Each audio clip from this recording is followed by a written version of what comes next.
Welcome back to Life and Fork. It's been a while, but we're back again. And today I'm going to be showing you how to make a blue cheese crusted tilapia. So stay tuned.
So there you go. You see how easy that was?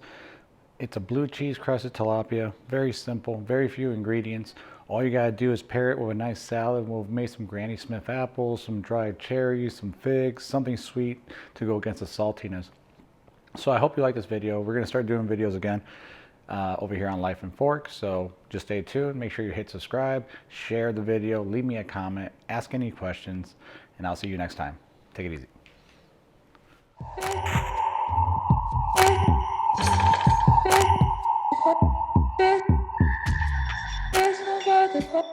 There's nobody.